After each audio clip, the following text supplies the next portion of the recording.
My philosophy of music education can be summed up in 2 words: diversity and inclusivity. First, I will expand on my point of diversity in the music classroom. When interviewing my past music teacher, Miss Amos, I asked her what she has learned from her past music teachers.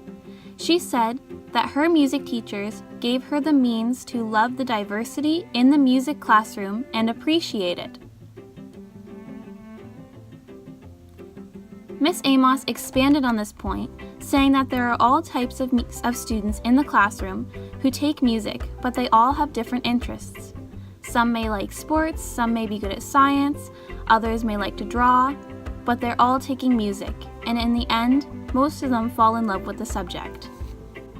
Miss Amos's comment on diversity in the classroom made me think about how I can appreciate diversity in my classroom someday.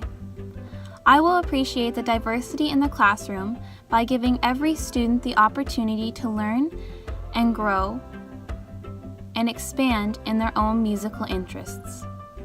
It is this diversity in the classroom that I think should be recognized. Every student has a different background. In one of our readings, we were able to see how there is a hidden curriculum in music education that teaches values, beliefs, morals, and social norms. Many lessons about exclusion, gender, sexuality, and identity were ingrained in music's hidden curriculum. In my classroom, I will address this hidden curriculum, and I will find a way to include everybody's interests, culture, and perspectives in my music education. I will make sure that everyone is represented equally and everybody has a chance to learn what they would like to learn. Now I will expand on my point of inclusivity in my philosophy of music education. The atmosphere of my classroom will be a positive, supportive, and welcoming environment. One of the articles that we looked at this semester talked about the invisible student and including the invisible student in the classroom and making them recognized. The article defines an invisible student as any student who is challenged socially within our music programs and has become overlooked in our daily classes and rehearsals.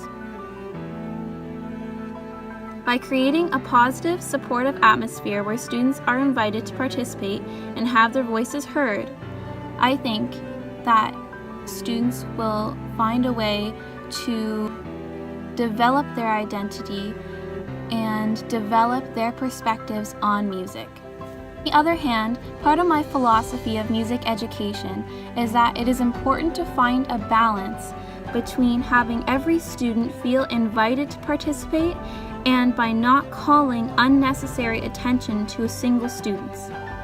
I think that there is a difference between helping a student in need and alienating them from their peers.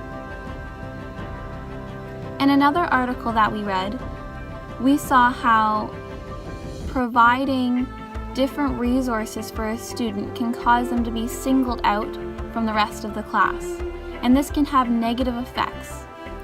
Throughout this semester, I was able to see how inclusivity and diversity was able to affect a student in a positive way in the classroom.